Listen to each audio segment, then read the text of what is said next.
ഈ ജൂബിലിയുടെ ദിവസങ്ങളിൽ ഒരുമിച്ച് വന്ന് പ്രാർത്ഥിക്കുന്നതോടൊപ്പം ദൈവത്തിൻ്റെ പരിശുദ്ധാത്മാവ് നമ്മളോട് എന്താണ് പറയുന്നതെന്ന് ശ്രവിക്കാനുള്ള ഒരു സമയം കൂടിയാണ്. ഞാൻ പ്രത്യേകമായിട്ടും ഈ കൺവെൻഷന് പങ്കെടുക്കാനായിട്ട് വന്നത്, ഇതിൻ്റെ ആദ്യം മുതൽ അവസാനം വരെ ഞാൻ പങ്കെടുക്കുന്നുണ്ട്. പ്രധാനമായിട്ടും ഇവിടെയുള്ള ഓരോ ശുശ്രൂഷയിലൂടെയും വചനം പങ്കുവയ്ക്കുന്ന ഓരോരുത്തരിലൂടെയും ദൈവത്തിൻ്റെ പരിശുദ്ധാത്മാവ് എന്താണ് സംസാരിക്കുന്നതെന്ന് ശ്രവിക്കാൻ വേണ്ടിയിട്ടാണ്. അതിലൂടെ എന്നോടും ദൈവത്തിൻ്റെ പരിശുദ്ധാത്മാവ് സംസാരിക്കുന്നുണ്ട് എന്ന് ഞാൻ മനസ്സിലാക്കുന്നു. ഈ കാലഘട്ടത്തിൽ നിങ്ങൾ ശ്രദ്ധിച്ചിട്ടുണ്ടാവും, കഴിഞ്ഞ വർഷം 2 പേരെ തിരുസഭ വിശുദ്ധരായിട്ട് പ്രഖ്യാപിച്ചു. ഈ 2 പേരും, അതിലൊരാൾ പ്രത്യേകിച്ചും വിശുദ്ധനായിട്ട് പ്രഖ്യാപിക്കപ്പെട്ടത് കേട്ടത് തന്നെ നമുക്ക് അത്ഭുതമായിട്ടാണ് തോന്നുക. കാരണം അത് വിശുദ്ധനായിട്ട് പ്രഖ്യാപിച്ച മനുഷ്യൻ ഒരു സൈറ്റനിസ്റ്റ് പ്രീസ്റ്റ് അല്ലെങ്കിൽ പിശാച് ആരാധകനും പിശാച് ആരാധന നടത്തുന്ന അവരുടെ പുരോഹിതനുമായിരുന്ന മനുഷ്യനാണ് വിശുദ്ധനായിട്ട് പ്രഖ്യാപിക്കപ്പെട്ടത്. അദ്ദേഹം 1841 ഇറ്റലിയിൽ ജനിച്ചു. അദ്ദേഹം മരിച്ചത് 1926 മരിച്ചിട്ട് ഏതാണ്ട് 1 നൂറ്റാണ്ട് പിന്നിട്ടതിന് ശേഷമാണ് ഇപ്പോൾ വിശുദ്ധനായിട്ട് പ്രഖ്യാപിക്കപ്പെട്ടത്. എങ്കിലും ഈ നാളുകളിൽ അങ്ങനെ ഒരാൾ വിശുദ്ധനായിട്ട് പ്രഖ്യാപിക്കപ്പെട്ടു. മറ്റൊരു വിശുദ്ധൻ കഴിഞ്ഞ വർഷം സെപ്റ്റംബർ 7 ഒരു കൊച്ചു വിശുദ്ധൻ, അത് വിശുദ്ധ കാർലോ അക്വിതിസ് ആണ്. ഈ 2 പേരും ഈ കാലഘട്ടത്തിൻ്റെ വലിയ അടയാളങ്ങളാണ്.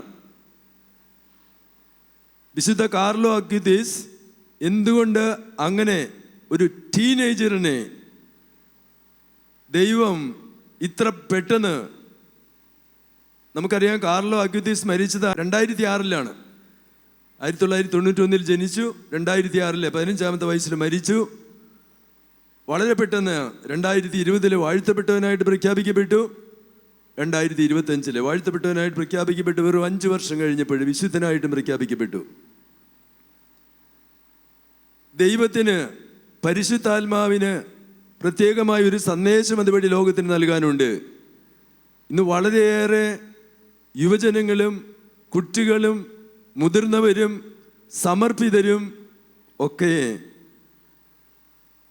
ഇൻ്റർനെറ്റിൻ്റെ ദുരുപയോഗം കൊണ്ട് തിന്മയുടെ പിടിയിലേക്ക് അമർന്നു പോവുകയും വലിയ അധപ്പതനത്തിൻ്റെ, പാപത്തിൻ്റെ അധപ്പതനത്തിൻ്റെ അടിത്തട്ടിലേക്ക് പോവുകയും ചെയ്യുമ്പോൾ ഇതേ ഇൻ്റർനെറ്റ് തന്നെ പോസിറ്റീവായിട്ട് ഉപയോഗപ്പെടുത്തിക്കൊണ്ട് വിശുദ്ധിയിലേക്ക് വളരാൻ ദൈവം ഒരു ടീനേജറിന്, ഒരു കൗമാരക്കാരനെ തിരഞ്ഞെടുത്തു. അതാണ് സത്യം. ഇറ്റലിയിൽ 14-15 വയസ്സൊക്കെയുള്ള ആൺകുട്ടികളും പെൺകുട്ടികളും സാധാരണ ആ പ്രായത്തിൽ തങ്ങൾക്ക് അനുയോജ്യരായ ജീവിത പങ്കാളിയെ കണ്ടെത്താൻ നെറ്റോട്ട് മൂടുന്ന അവസരം, വളരെ പേര് വീഡിയോ ഗെയിംസിലുമൊക്കെ പെട്ട് ജീവിതം നശിപ്പിക്കുന്ന ഒരു പ്രായം.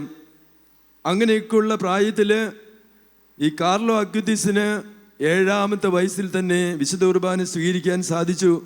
അതിനുശേഷം വിശുദ്ധ കുർബാനയുടെ കൂട്ടുകാരനായി കാർലോ അക്വിതിസ് പറഞ്ഞിരുന്നു, the holy eucharist is the highway to heaven. സ്വർഗത്തിലേക്കുള്ള രാജവീഥിയാണ് വിശുദ്ധ കുർബാന.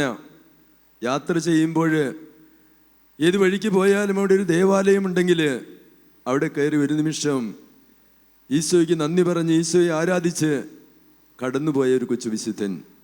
കൂട്ടുകാർക്കെല്ലാം നല്ല പ്രസരിപ്പുള്ള ഒരു കൂട്ടുകാരൻ.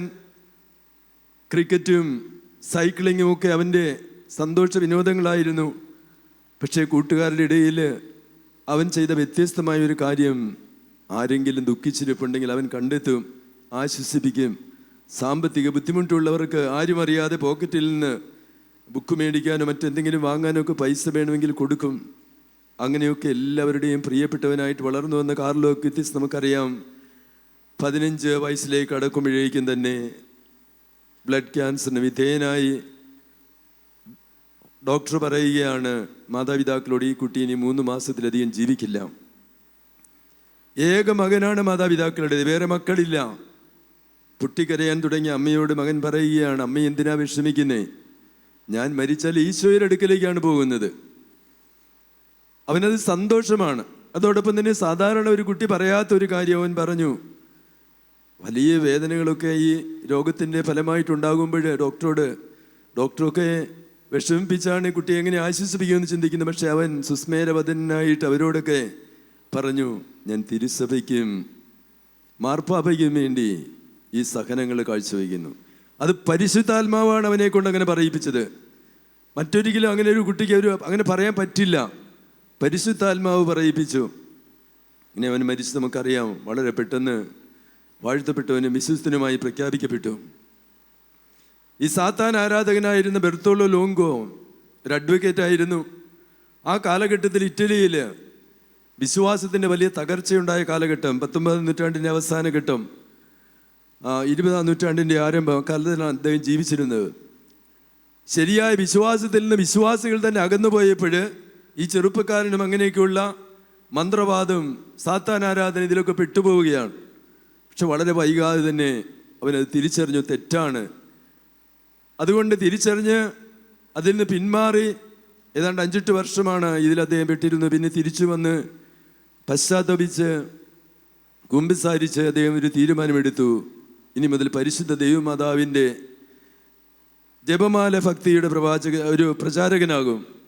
തന്നെയല്ല, ഡൊമിനിക്കൻ സഭയുടെ 3ാം സഭ, ഫ്രാൻസിസ്കൻ 3ാം സഭ പോലെ അൽമായർക്ക് വേണ്ടിയിട്ടുള്ള ഒരു സഭ, അതിലെ ആശ്രിതനായിട്ട് പേര് കൊടുത്തു.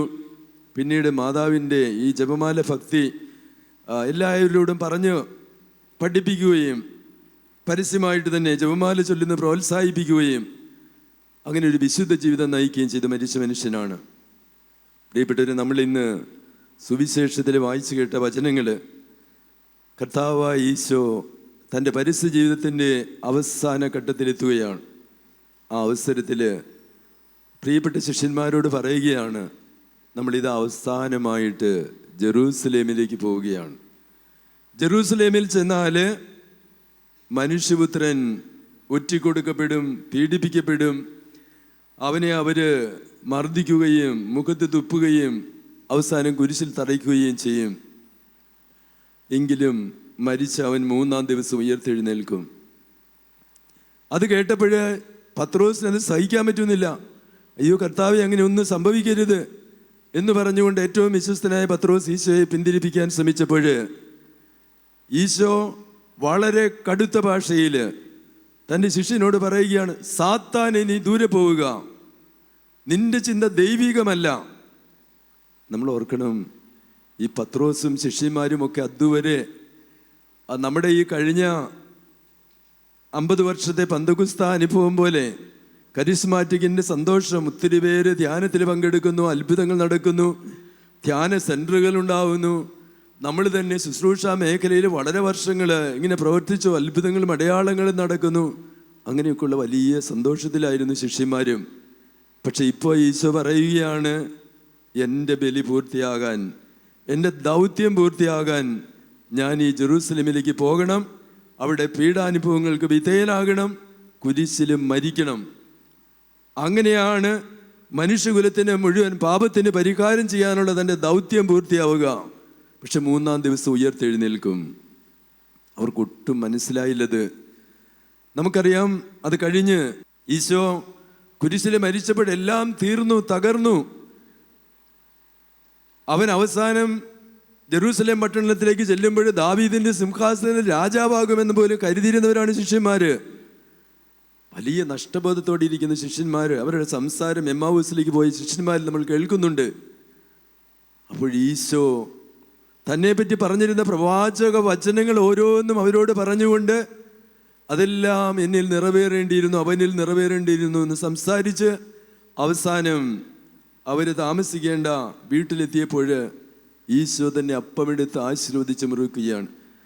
ആ സമയത്താണ് അവർക്ക് തിരിച്ചറിയാൻ സാധിച്ചത് ഇതുവരെ കൂടെ നടന്ന അപരിചിതൻ കർത്താവായ ഈശോ തന്നെയായിരുന്നു. പക്ഷെ ഈശോ അവരിൽ നിന്ന് അപ്രത്യക്ഷനാവുകയാണ്. Praise the Lord. എല്ലാവരും ചേർന്ന് ഉറക്കെ പറയാം, പ്രൈസ് ദി ലോർഡ്. ഞാൻ കരിസ്മാറ്റിക് നവീകരണത്തിൻ്റെ 95 മുതൽ 98 ആ കാലഘട്ടത്തിൽ KST ചെയർമാനായിരുന്നു. ആ കാലഘട്ടത്തിൽ പ്രത്യേകമായിട്ട് നാഷണൽ ടീമിൽ അംഗമായിരുന്നു. ഇന്ത്യയിലെ പലയിടങ്ങളിലും ഞാൻ പോയിട്ടുണ്ട്. നമ്മുടെ മുതിർന്ന എല്ലാ നേതാക്കന്മാരെയും, അതായത് ഫിയോ അച്ഛൻ, റൂഫസ് അച്ഛൻ, അവരൊക്കെയാണ് ആദ്യം ഇവിടെ വന്ന് ധ്യാനം നടത്തിയവരിൽ പെടുന്നവർ. അവരോടൊപ്പം ഒരുമിച്ച് പ്രവർത്തിച്ചിട്ടുണ്ട്. പലയിടങ്ങളിലും ചെല്ലുമ്പോൾ വളരെ സങ്കടകരമായി തോന്നിയിട്ടുള്ളൊരു കാര്യം, എന്നെ സോണൽ കോർഡിനേറ്റർ ആക്കിയില്ല, പ്രാർത്ഥനാ ഗ്രൂപ്പിൻ്റെ ലീഡറാക്കിയില്ല, എനിക്ക് വചനം പ്രസംഗിക്കാൻ അവസരം തന്നില്ല, എന്നെ ധ്യാന ടീമിൽ പെടുത്തിയില്ല. നമ്മളൊക്കെ വർഷങ്ങളായിട്ട് ഈ ശുശ്രൂഷയിലൊക്കെ നവീകരണ ജീവിതത്തിലേക്ക് കടന്നു വന്നവരാണ്. അവരുടെ വിഗ്രഹം എനിക്കിങ്ങനെ ഒരു സ്ഥാനം കിട്ടുമ്പോഴാണ് ഒരു അഡ്രസ്സ് ഉണ്ടാവുക, അതൊരു വിഗ്രഹമായിട്ട് മാറുകയാണ്. മറ്റു ചിലര് പണത്തോടുള്ള താല്പര്യം, ഈ കരിസ്മാറ്റിക് നവീകരണ വേദി തന്നെ പണം സമാഹരിക്കാനും അത് ആസ്വദിക്കാനുമുള്ള ഒരു പ്രലോഭനം, അതൊരു വിഗ്രഹമായിട്ട് കുറേ പേർക്ക് മാറുന്നു. ഇനിയും മറ്റു ചിലർക്ക് ചില അഡിക്ഷൻസ്, ചില ദുശ്ശീലങ്ങൾ. ഞാൻ സൂചിപ്പിച്ചല്ലോ, കാർലോ അക്യുതീസ് ഇൻ്റർനെറ്റും മൊബൈലും സെലക്റ്റീവായിട്ട് ഉപയോഗിച്ചു. അത് കർത്താവായ ഈശോയുടെ വിശുദ്ധ കുർബാനയെ പറ്റിയുള്ള അത്ഭുതങ്ങളും വിവരണങ്ങളും മതി മൊബൈൽ ഉപയോഗിക്കുമ്പോൾ, അല്ലാതെ അത്യാവശ്യം വേണ്ട കമ്മ്യൂണിക്കേഷൻ മതി എന്ന് ആ കൗമാരക്കാരൻ തീരുമാനിച്ചു. അവനും നമ്മൾ തുറക്കുമ്പോൾ തന്നെ കാണുന്ന എല്ലാ കാഴ്ചകളും കാണുമായിരുന്നു. പക്ഷെ അവൻ പരിശുദ്ധാത്മാവിനാൽ നയിക്കപ്പെട്ടൊരു കുട്ടിയായിരുന്നു. അതുകൊണ്ട് ചിലതിനോടൊക്കെ നോ പറഞ്ഞു. നമുക്കത് സാധിക്കുന്നില്ല, പ്രാർത്ഥനയുടെ കുറവ്. ഇന്ന് ജോബി അച്ഛൻ നമ്മളെ അനുസ്മരിപ്പിച്ചു. മധ്യസ്ഥ പ്രാർത്ഥനയും വ്യക്തിപരമായ പ്രാർത്ഥനയും ഇല്ലാതെ കരിസ്മാറ്റിക് നവീകരണത്തിൽ നമുക്ക് നല്ല ഫലം പുറപ്പെടുവിക്കാൻ പറ്റില്ല. അങ്ങനെ ഇല്ലാത്തവർക്ക് ഇങ്ങനെയുള്ള വിഗ്രഹങ്ങൾ അവരുടെ ഹൃദയങ്ങളിലേക്ക് കടന്നു വരും. അതുപോലെ ഡാനിയേലച്ചൻ സൂചിപ്പിച്ചു, നമ്മൾ ഇത്രയും വർഷമായിട്ട് ഈ ശുശ്രൂഷ 50 വർഷം വരെ നൂറ്റാണ്ടായിട്ട് ഇതിലുള്ളതാണെങ്കിലും ചില ദുശ്ശീലങ്ങൾ ഇന്നും തിരിച്ചറിയാനും തിരുത്താനും പറ്റിയിട്ടില്ലെങ്കിൽ ഞാൻ ഇത്ര വേദികളിൽ വചനം പ്രസംഗിച്ചു, നേതാവായിരുന്നു പറഞ്ഞിട്ട് എന്ത് കാര്യം? അതുകൊണ്ട് നമ്മൾ ഓർക്കണം, കർത്താവായ ഈശോ പഴയ നിയമത്തിലെ ദൈവജനത്തോട് തന്നെ പറഞ്ഞു, ലേവ്യർ 19:2, ഞാൻ നിങ്ങളുടെ ദൈവമായ കർത്താവ് പരിശുദ്ധനായിരിക്കുന്നത് പോലെ നിങ്ങളും പരിശുദ്ധരാകണം. പ്രിയപ്പെട്ടവരെ, ഞാൻ വളരെ ഗൗരവമായിട്ട് ഈ വാക്യമെടുത്തു. പരിപൂർണരാകണമെന്ന് ഈശോ എല്ലാവരോടും പറയുന്നുണ്ടെങ്കിൽ അത് എല്ലാവർക്കും സാധിക്കുന്നൊരു കാര്യമാണോ? സാധാരണഗതിയിൽ സന്യാസ ജീവിതം പരിപൂർണതയിലേക്കുള്ള വിളി, വേ ഓഫ് പെർഫെക്ഷൻ എന്നാണ് പണ്ട് ഗ്രന്ഥങ്ങളൊക്കെ എഴുതിയിരുന്നത്. Consecrated life is the way of perfection. അപ്പോൾ ഈ സന്യാസ ജീവിതത്തിലേക്കൊക്കെ പോയാൽ വിശുദ്ധരാകാൻ സാധ്യതയുണ്ട്. ഇനി ഇടവക വൈദ്യരുടെ കൂട്ടത്തിലാണെങ്കിൽ ഒരു ജോൺ വിയാനിയും അതുപോലെ ചുരുക്കം പേരാണ് വിശുദ്ധരായിട്ട് പ്രഖ്യാപിക്കപ്പെട്ടിട്ടുള്ളത്. അപ്പോൾ സന്യാസ ജീവിതമൊക്കെ ആണെങ്കിലല്ലേ പറ്റൂ വിശുദ്ധരായിട്ട്. പക്ഷെ നമുക്കറിയാം, കുടുംബജീവിതം നയിച്ച ലൂയി മാർട്ടിനും സെലിഗ്വരിനും വിശുദ്ധ കൊച്ചുത്രേസ്യയുടെ മാതാപിതാക്കൾ കപ്പിൾസാണ് വിശുദ്ധരായി. വേറെ എത്രയോ പേര് അൽമായിര് വിശുദ്ധരായിട്ടുണ്ട്, സാധാരണ ജീവിതം നയിക്കുന്ന ഒരു വിശുദ്ധരായിട്ടുണ്ട്. അപ്പം അത് നിർബന്ധമില്ല. ഞാൻ ചിന്തിച്ചതാണ് ഈ വാക്കിൻ്റെ അർത്ഥം എന്താണ്, ഈ പരിപൂർണത എന്തിലാണ് അടങ്ങിയിരിക്കുന്നത്. അങ്ങനെ ഞാൻ ഒരിക്കൽ റോമിൽ ചെന്നപ്പോൾ പ്രസിദ്ധനായ നമ്മുടെ വലിയ വേദപാരംഗതൻ തോമസ് അക്വീനാസ്, വിശുദ്ധ തോമസ് അക്വീനാസ്, അദ്ദേഹത്തിൻ്റെ ബൃഹത്തായ ഗ്രന്ഥമാണ്, നിങ്ങൾ കേട്ടിട്ടുണ്ടല്ലോ, സുമ്മ തിയോളജിയെ ഓർ സുമ്മ തിയോളജിക്ക എന്നറിയപ്പെടുന്ന, അതായത് കളക്ഷൻ ഓഫ് തിയോളജി, ദൈവശാസ്ത്ര സമാഹാരം. അതിൽ അദ്ദേഹം ഈ സുവിശേഷത്തെ പറ്റിയുള്ള വ്യാഖ്യാനങ്ങൾ കൊടുത്തിട്ടുണ്ട്. അപ്പം ഞാൻ വിചാരിച്ചു അതൊന്ന് എടുത്തു നോക്കാം. ഓരോ വോളിയവും 2000-3000 പേജ് A4 സൈസ് പേപ്പറുള്ളതാണ്. അങ്ങനെ ഞാൻ അദ്ദേഹത്തിൻ്റെ സുമ്മ തിയോളജി എടുത്തിട്ട് മത്തായിയുടെ സുവിശേഷം 5:48 എന്ത് വ്യാഖ്യാനമാണ് തോമസ് അക്വീനാസ് എഴുതി വെച്ചിരിക്കുന്നതെന്ന് വായിച്ചപ്പോൾ എനിക്ക് മനസ്സിലായി എത്ര ലളിതമായ അർത്ഥമാണത്. അദ്ദേഹം എഴുതിയിരിക്കുന്നത് ഇങ്ങനെയാണ്: perfection is the perfection of charity. പരിപൂർണത എന്നത് സ്നേഹത്തിൻ്റെ പൂർണ്ണതയാണ്. ഒരു വിദ്യാഭ്യാസമില്ലാത്തവർക്കും സാധിക്കും ഈ ഒരു പൂർണ്ണതയിലെത്താൻ. ഓരോരുത്തരുടെയും പൂർണ്ണതയുടെ ഗ്രേഡ് ദൈവം നിശ്ചയിക്കട്ടെ. പക്ഷേ എല്ലാവർക്കും മനസ്സിലാകുന്ന ഭാഷയാണ് സ്നേഹത്തിൻ്റെത്. ഈശോ പഠിപ്പിച്ച മുഴുവൻ സുവിശേഷത്തിൻ്റെ സംഗ്രഹം യോഹന്നാൻ 15:12 ഈശോ പറഞ്ഞു, ഇതാണ് എൻ്റെ കൽപ്പന. ഏറ്റവും അവസാനമായിട്ട് ശിഷ്യന്മാർക്ക് കൊടുക്കുന്ന ഉപദേശത്തിൽ പറയുകയാണ്, ഇതാണ് എൻ്റെ കൽപ്പന, ഞാൻ നിങ്ങളെ സ്നേഹിച്ചതുപോലെ നിങ്ങൾ പരസ്പരം സ്നേഹിക്കണം. ഈശോ സ്നേഹിച്ചത് നമുക്കറിയാം. ഈശോ നമ്മളെ സ്നേഹിച്ചതിന് കൊടുത്ത വിലയാണ് കാൽവരിയിലെ നഗ്നനായിട്ട് കുരിശിൽ തറയ്ക്കപ്പെട്ട് ഏറ്റവും വലിയ കുറ്റവാളിയെ പോലെ പിടഞ്ഞു മരിക്കുന്ന ഈശോ. വിശുദ്ധ സ്നാപക യോഹന്നാൻ ഈശോയെ പരിചയപ്പെടുത്തിയപ്പോൾ യോഹന്നാൻ 1:29 നമ്മൾ വായിക്കുന്നുണ്ട്, ഇതാ ലോകത്തിൻ്റെ പാപം നീക്കുന്ന ദൈവത്തിൻ്റെ കുഞ്ഞാട്. ഈ ലോകം അക്രമവും അധാർമികതയും ദുഷ്ടതയും ജഡികതയും ഒക്കെ നിറഞ്ഞ ഒരു ലോകത്തിൽ പരിശുദ്ധനായ ദൈവപുത്രൻ ഏറ്റവും പരിശുദ്ധമായ ജീവിതം 33 വർഷം നമ്മുടെ കൂടെ ജീവിച്ച് കാണിച്ചു തന്നു ഈശോ. എന്നിട്ട് പറയുന്നുണ്ട് യോഹന്നാൻ 15:10 അവസാന സംഭാഷണ വേളയിലാണ്, ഞാൻ എൻ്റെ പിതാവിൻ്റെ കൽപ്പനകൾ പാലിച്ചുകൊണ്ട് അവിടുത്തെ സ്നേഹത്തിൽ വസിക്കുന്നത് പോലെ നിങ്ങൾ എൻ്റെ കൽപ്പനകൾ പാലിച്ചാൽ എൻ്റെ സ്നേഹത്തിൽ വസിക്കും. പ്രിയപ്പെട്ടവരെ, കർത്താവായ ഈശോ നമുക്ക് കാണിച്ചു തന്ന വഴിയാണ് നമ്മൾ നടക്കേണ്ടത്. ഇന്ന് ജോബി അച്ഛൻ നമ്മളെ അനുസ്മരിപ്പിച്ചു. ആ വഴിയിൽ എപ്പോഴും അത്ഭുതങ്ങളും പ്രശംസകളും എപ്പോഴും സന്തോഷത്തിൻ്റെ ആരവങ്ങളുമല്ല, കണ്ണുനീരിൻ്റെ പാത കൂടിയാണത്, രക്തത്തിൻ്റെ പാതയാണത്. കഴിഞ്ഞ ദിവസം ഞാൻ യൂട്യൂബിൽ കണ്ടു, നൈജീരിയയിൽ സാധാരണക്കാരായ ക്രൈസ്തവരെ തീവ്രവാദികൾ കൊല്ലുക മാത്രമല്ല, ചിലരെ ജീവനോടെ തീയിലെറിഞ്ഞിട്ട് അവരുടെ കൈകാലുകൾ ആയുധങ്ങൾ കൊണ്ട് വെട്ടി നുറുക്കുകയാണ്, തീയിൽ വേവുകയാണ് അവർ. എത്ര ക്രൂരം! ഒറ്റ കാരണമേ ഉള്ളൂ, അവർ ക്രിസ്ത്യാനികളാണ്, ക്രിസ്തുവിൽ വിശ്വസിക്കുന്നവരാണ്. എത്രയോ മനുഷ്യരിന്നും വിശ്വാസത്തിൻ്റെ പേരിൽ അങ്ങനെ പീഡിപ്പിക്കപ്പെടുമ്പോൾ നമ്മൾ ഈ കേരള സഭയിലെ ദൈവാനുഗ്രഹം കൊണ്ട് അത്രയും വലിയ പീഡനങ്ങളൊന്നും നമുക്കിതുവരെ ഉണ്ടായിട്ടില്ല.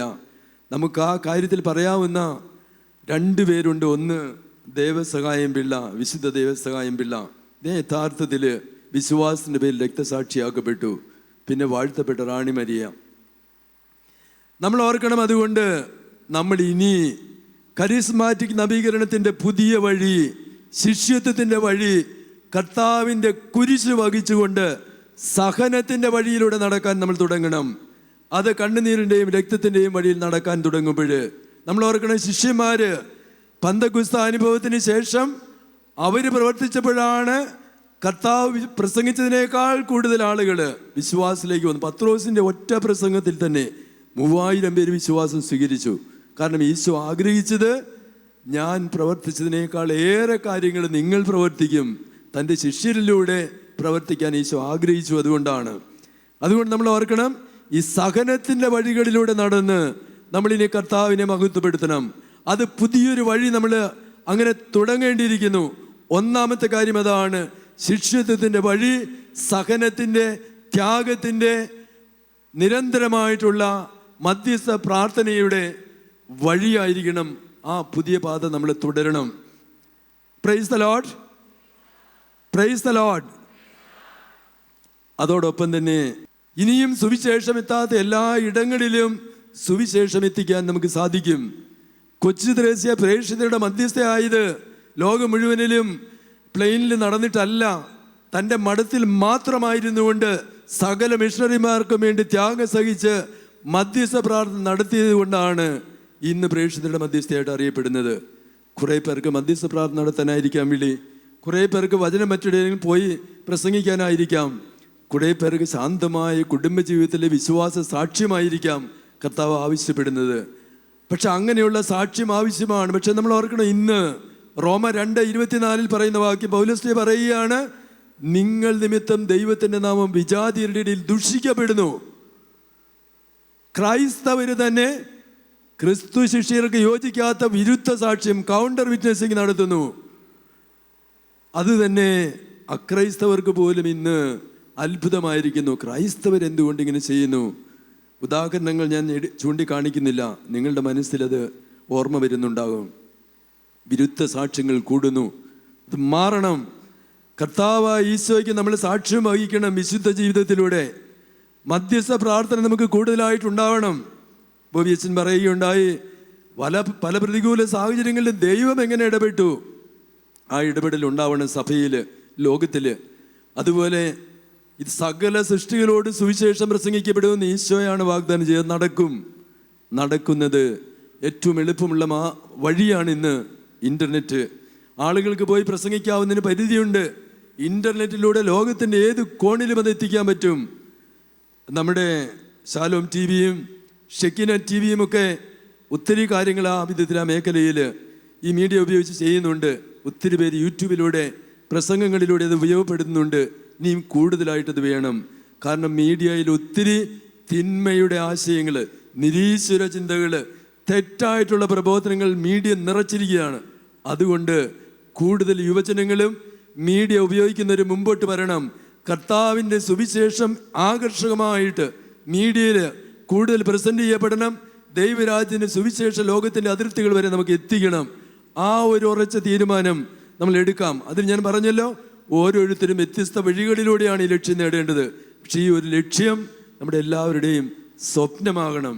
നിരന്തരമായ മധ്യസ്ഥ പ്രാർത്ഥന, അതോടൊപ്പം തന്നെ ത്യാഗപൂർവം കർത്താവിന് സാക്ഷ്യം വഹിക്കുന്ന ഒരു ജീവിത ശൈലി, ശിഷ്യത്വത്തിൻ്റെ ശൈലി നമ്മൾ ആരംഭിക്കണം. അത്ഭുതങ്ങളും അടയാളങ്ങളും കണ്ടിട്ട് ആളുകൾ കൂടുന്നത് മാത്രമല്ല, വിശ്വാസ ജീവിതത്തിന് സാക്ഷി. നമ്മൾ ഓർക്കുക, ഒരു ഫ്രാൻസിസ് അസീസിയുടെ വിശുദ്ധ ജീവിതം 8 നൂറ്റാണ്ടുകൾ പിന്നിട്ടിട്ടും എത്രയോ പേരെ ഇന്നും ആകർഷിക്കും. ഒറ്റ മനുഷ്യൻ്റെ വിശുദ്ധ ജീവിതം, ശിഷ്യത്വ ജീവിതം. ഇതുപോലുള്ള വ്യക്തികളാണ് പലപ്പോഴും ജീവിതത്തിൽ മാറ്റം വരുത്തിയിട്ടുള്ളത്. അതുകൊണ്ട് നമ്മുടെ ഓരോരുത്തരുടെയും വിശുദ്ധ ജീവിതം കർത്താവ് കാണുന്നുണ്ട്. അത് സോണൽ ലീഡറായിട്ടോ പാസ്റ്ററായിട്ടോ കോർഡിനേറ്ററായിട്ടോ അല്ലെങ്കിൽ KST മെമ്പറായിട്ടോ NST മെമ്പറായിട്ടോ ഒന്നും പേര് വേണ്ട. നമ്മൾ ചെയ്യുന്ന ഓരോ ചെറിയ ത്യാഗവും ഓരോ ചെറിയ പ്രാർത്ഥനയും ദൈവത്തിൻ്റെ ജീവൻ്റെ പുസ്തകത്തിൽ രേഖപ്പെടുത്തപ്പെടുന്നുണ്ട്. അതിനവിടുന്ന് പ്രതിഫലം നൽകും. അതോടൊപ്പം തന്നെ നമ്മുടെ ഹൃദയങ്ങളിൽ വിഗ്രഹങ്ങൾക്ക് ഇടം കൊടുക്കരുത്. വിഗ്രഹങ്ങളെ നമ്മൾ പുറത്തേക്ക് എറിയണം. ഇന്ന് ലേഖനത്തിൽ വായിച്ചു കേട്ടതാണ്, റോമ ലേഖനം 12-ാം അധ്യായത്തിൽ, നിങ്ങളുടെ മനസ്സിൻ്റെ നവീകരണം വഴി രൂപാന്തരപ്പെടുവിൻ, അപ്പോൾ നല്ലതും പ്രീതിജനകവും ഇതെന്തെന്ന് തിരിച്ചറിയാൻ നിങ്ങൾക്ക് സാധിക്കും. അതുവരെ ആത്മീയ അന്ധത നമ്മളെ മൂടിയിരിക്കുന്നു. എമ്മാവുസിലേക്ക് പോയ ശിഷ്യന്മാരോടൊപ്പം നടന്ന കർത്താവേ, ഞങ്ങളുടെ മധ്യത്തിലേക്ക് കടന്നു വന്ന് ഞങ്ങളുടെ കൂടെ നടക്കണം, ഞങ്ങളുടെ ആത്മീയ അന്ധത മാറ്റണം, അവിടെ നിന്ന് സംസാരിക്കുന്നത് കേൾക്കാൻ ഞങ്ങളുടെ ചെവികളെ തുറക്കണം, അതോടൊപ്പം തന്നെ കണ്ണുകളുടെ അന്ധത മാറ്റണമെന്ന് ഈ ജൂബിലി വേളയിൽ പ്രാർത്ഥിക്കാം. തീർച്ചയായും ഈശോ ഈ വിശുദ്ധ ബലിയിൽ സന്നിഹിതനായി എമ്മാവൂസിലെ ശിഷ്യന്മാരെ അവരുടെ കണ്ണുകൾ തുറപ്പിച്ചതുപോലെ, വചനത്തിലൂടെ അവരുടെ ഹൃദയങ്ങൾ ജ്വലിപ്പിച്ചതുപോലെ നമ്മുടെ ഹൃദയങ്ങളെ ജ്വലിപ്പിക്കും, നമ്മളെ വിശുദ്ധീകരിക്കും, നമ്മളെ രൂപാന്തരപ്പെടുത്തും. ഈ കാലഘട്ടത്തിൽ പരിശുദ്ധാത്മാവ് ആഗ്രഹിക്കുന്ന ദൗത്യം നിറവേറ്റാൻ നമുക്ക് സാധിക്കും. ദൈവമക്കളുടെ അടയാളം ദൈവാത്മാവിനാൽ നയിക്കപ്പെടുന്നതാണ്. റോമ 8:14 നമ്മൾ വായിക്കുന്നുണ്ട്, ദൈവമക്കളുടെ അടയാളം ദൈവാത്മാവിനാൽ നയിക്കപ്പെടുന്നതാണ്. ദൈവത്തിൻ്റെ പരിശുദ്ധാത്മാവിനെ നിങ്ങൾ വേദനിപ്പിക്കരുതെന്ന് എഫേസ്യസ് 4:30 നമ്മൾ വായിക്കുന്നുണ്ട്. ദൈവത്തിൻ്റെ പരിശുദ്ധാത്മാവിനെ വേദനിപ്പിക്കരുത്, കാരണം നിങ്ങൾ ഓരോരുത്തരും രക്ഷയുടെ ദിനത്തിന് വേണ്ടി മുദ്ര കുത്തപ്പെട്ടവരാണ്. നിങ്ങൾ പിശാചിൻ്റെ അടിമയാകുമ്പോൾ നാശത്തിലേക്ക് പോകുന്നു. അതിലാണ് പരിശുദ്ധാത്മാവ് വേദനിക്കുന്നതെന്ന് പൗലോസ് ഓർമ്മപ്പെടുത്തുകയാണ്. പ്രിയപ്പെട്ടവരെ, നമുക്ക് ഇവിടെ ഒരു ഉറച്ച തീരുമാനമെടുക്കാം. ഇനി മുതൽ പരിശുദ്ധാത്മാവിൻ്റെ പ്രേരണകൾക്ക് കാതോർക്കും. ദൈവാരൂപി നയിക്കുന്ന വഴികൾ തിരിച്ചറിയാനുള്ള ആഗ്രഹത്തോടെ പ്രാർത്ഥിക്കും. ലോകത്തിൻ്റെ നാനാഭാഗങ്ങളിലും കർത്താവിന് സാക്ഷ്യം വഹിക്കുന്നവർക്ക് വേണ്ടി പ്രാർത്ഥിക്കും. നമുക്ക് ഫിയാത്ത് മിഷനെ മറക്കാൻ പറ്റില്ല.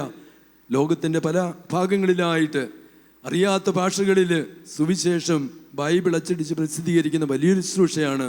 നമ്മൾ അവർക്ക് വേണ്ടിയൊക്കെ പ്രാർത്ഥിക്കാം. നമുക്ക് പറ്റുന്ന വിധത്തിലൂടെ ഇവരൊക്കെ സഹകരിക്കാം. അങ്ങനെ പരിശുദ്ധാത്മാവിൻ്റെ ഒരു നവമായ അഭിഷേകം ഈ ജൂബിലി വേളയിൽ സ്വീകരിച്ചുകൊണ്ട് നമ്മുടെ യാത്ര കൂടുതൽ ഊർജ്ജസ്വലതയോടുകൂടി തുടരാം. കർത്താവിൻ്റെ കുരിശ് വഹിക്കുന്നതിൽ അഭിമാനിക്കാം. അങ്ങനെ ആവുമ്പോൾ സ്വർഗം സന്തോഷിക്കും. ഈ സഭയിൽ വലിയ മാറ്റങ്ങൾ ഇനി ഈ സഭയിലും സമൂഹത്തിലുമൊക്കെ ഉണ്ടാകും. നമ്മളിന്ന് ഓർക്കണം, ഒത്തിരി അക്രൈസ്തവർ ഈശോയ്ക്ക് സാക്ഷ്യം വഹിക്കാൻ തുടങ്ങിയിരിക്കുന്നു. അത് കർത്താവിൻ്റെ ഇടപെടലാണ്. അതുകൊണ്ട് ആ കർത്താവിൻ്റെ പുതിയ പുതിയ ഇടപെടലുകൾക്ക് വേണ്ടി നമുക്ക് പ്രാർത്ഥിക്കാം. കർത്താവായ ഈശോ നമ്മളെ അനുഗ്രഹിക്കട്ടെ.